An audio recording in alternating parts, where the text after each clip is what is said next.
हमारे पास ऑब्जेक्टिव 4 है कि A1/A2 बराबर नहीं होता B1/B2 के, तो वो एक अद्वितीय हल होता है। ठीक है, और यदि हमारे पास A1/A2 बराबर से B1/B2 और बराबर से C1/C2 होगा तो उसके अनंत अनेक हल होंगे, लेकिन इस नॉट इक्वल टू दिया गया है तो मतलब इसका कोई हल नहीं होगा। ऑप्शन बी इज राइट रहेगा। अब हमारे पास है ये वाला ऑप्शन दिया है कि दो समान कोणिक त्रिभुजों में उसकी संगत भुजाओं का अनुपात सदैव कैसा होता है, बराबर होता है। किसी बिंदु के एक्स अक्ष से दूरी उस बिंदु का क्या कहलाता है, खालिस्तान कहलाती है। 3 मीटर ऊंची मीनार के पास से 3 मीटर दूर स्थित बिंदु पर मीनार की चोटी का उन्नयन कोण कितना होगा, ये बताना है। किसी असंभव घटना की प्रायिकता सदैव कैसी होती है, असंभव घटना की प्रायिकता हमेशा शून्य होती है। ठीक है, किसी केंद्रीय प्रवृत्ति के 3 मापकों का संबंध कितना होगा, ये मैं आगे दूसरे उसमें बताऊंगी। देखो अब सेक थीटा सही जोड़ी बताती हूँ। सेक थीटा हमारे पास सेक थीटा हमेशा क्या होगा, 1/cos थीटा होगा। 1 माइनस साइन स्क्वायर क्या है, इसका सर्वसमीका क्या है हमारे पास, sine square theta plus cos square theta बराबर से हमारे पास 1 है। हमें निकालना है 1 माइनस साइन, तो कॉस स्क्वायर थीटा को वहीं के वहीं रखा हमने। ठीक है, कॉस स्क्वायर थीटा को वहीं की वहीं रखा, 1 माइनस साइन स्क्वायर थीटा लिख दिया, तो इसकी वैल्यू कितनी हो जाएगी हमारे पास, कॉस स्क्वायर थीटा। अब टेन थीटा होता है sine theta upon cos theta. अब ये ax square plus B X plus C बराबर से 0 का विविक्तर कितना होगा, इसके मूल कैसे बराबर होगा तो विविक्तर या तो बड़ा होगा, मूल यदि वास्तविक नहीं है तो क्या होगा, छोटा होगा, और मूल वास्तविक है तो बड़ा होगा। द्विघात समीकरण का मानक रूप सबको पता है कि X square plus B X plus C बराबर से 0 होता है। ठीक है, अब मैं इसमें से कुछ सवाल आपको सॉल्व करवाती हूँ कि हम दो नंबर वाले सवाल को सबसे पहले सॉल्व करते हैं। देखो द्विघात बहुपद दिया है x square minus 2x minus 8 के हमें शून्यांक ज्ञात करना है। X square minus 2x minus 8 के हमें शून्यांक निकालना है। देखो शून्यांक की बात करी कभी भी तो हमें क्या करना होगा, x square minus 2x minus 8 बराबर से 0 लगा देंगे। अब हमें एक ऐसी संख्या देखना है जिसको माइनस प्लस करने पर -2 होना चाहिए और मल्टीप्लाई करने पर 8 आना चाहिए। तो इसके लिए हम सबसे पहले क्या करेंगे, 8 का एलसीएम निकालेंगे। हमने 8 का एलसीएम निकाला तो 2 दूनी 4, ठीक है 2 दूनी 4 हो गया, और ये हो गया हमारा एलसीएम निकला, ये 2 दूनी 4 4 दूनी 8। अब हमें इसके ऐसे गुणनखंड बनाना है कि हमारे पास 8 आना चाहिए मल्टीप्लाई। तो हमने क्या किया, 2 दूनी 4 और 2, 4 और 2 हमारे पास गुणनखंड निकल गए, लेकिन हमें माइनस का चाहिए तो हमने माइनस बड़ी संख्या को माइनस रख लिया और इसको प्लस, क्योंकि माइनस प्लस माइनस होता है, हमारे पास हो जाएगा -2x।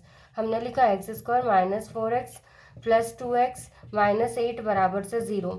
ठीक है, अब हमारे पास यहाँ पे हो जाएगा कितना, हमने यहाँ पे लिखा x की पावर में x कॉमन निकाला, x माइनस 4 बचा। यहाँ से हमने फिर से क्या, यदि हमारे पास 1 निकल जाता है ना तो हम यहाँ पे भी x माइनस 4 लिख सकते हैं। फिर यहाँ पे हमारे पास 2 बचा, हमने यहाँ पे 0 लगा दिया। ठीक है, अब हमने यहाँ पे 0 तो लगा दिया। अब हमारे पास गुणनखंड निकलेगा x माइनस 4 और x प्लस 2।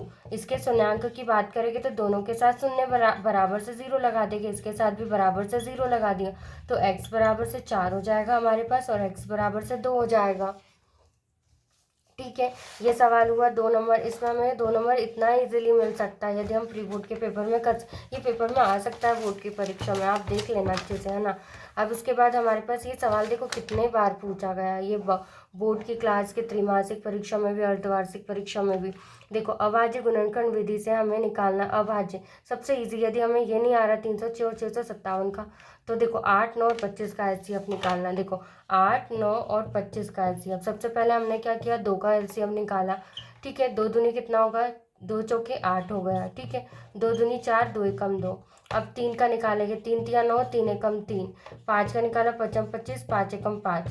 अब देखो इसमें क्या कॉमन दिख रहा है तुम्हें,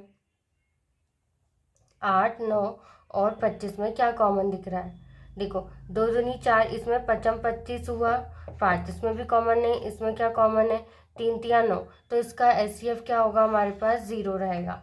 ठीक है, अब देखो अब हमारे पास एक सवाल है कि जांच कीजिए कि रैखिक समीकरण का युग्म क्या है, 2x प्लस वाई माइनस 6 बराबर से 0, 4x माइनस 2y माइनस 4 बराबर से 0 का हल संगत है या असंगत। देखो संगत और असंगत के दो नियम काम करते हैं। यदि संगत होते हैं तो निकाय का एक तो अद्वितीय हल हो सकता है, या कैसा हो जाएगा, निकाय के अनेक हल हो सकते हैं। ठीक है, और यदि कोई हल नहीं होते उसके कैसे अनेक हल होंगे कि नहीं होंगे ये तुम बताइए।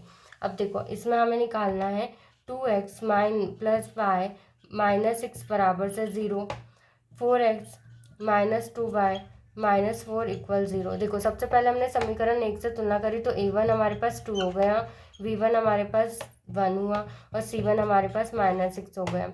a2 हमारे पास क्या है 4 है, हमारे पास b2 क्या है -2 है और c2 हमारे पास है -4। ठीक है, इतना क्लियर है। अब हमें निकालना a1 अपॉन a2, जो भी 2/4 आ रहा है तो इसको कट करेंगे तो 1/2 आ जाएगा। हमें b1 अपॉन b2 कितना आ रहा है v1 अपॉन b2 हमारे पास है v1 अपॉन v2 1/-2, जो कि a1 upon a2 is not equal to v1 upon v2। निकाय का कैसा हल है, अद्वितीय हल है। अद्वितीय हल है मतलब संगत हल है। ठीक है, इतना क्लियर हुआ। अब उसके बाद एक सवाल है, देखो ये बहुत इजी है। 4u का स्क्वायर प्लस 8u, ठीक है, बराबर से 0। इसके भी शून्यंक याद करना। देखो सबसे पहले हमने इसमें से और इसमें से 4u को कॉमन निकाल लिया। ठीक है, हमने 4u को कॉमन निकाला तो 1u बचा, यहाँ से 2 बच गया बराबर से 0। ठीक है, हमने 4u बराबर से 0 लिखा, u प्लस 2 बराबर से 0 लिख लिया। बचा हमारे पास u बराबर से 0 और u बराबर से -2। 3 लाइन में 2 नंबर कंप्लीट होते हैं हमारे। देखो एक द्विघात बहुपद ज्ञात कीजिए जिनके शून्यंकों का योग तथा गुणनफल कितना दिया -3।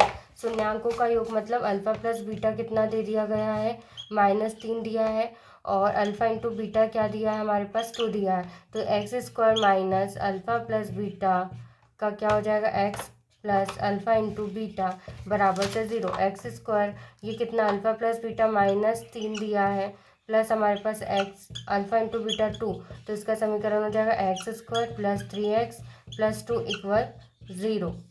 आगे के मैं नेक्स्ट वीडियो में बताऊंगी।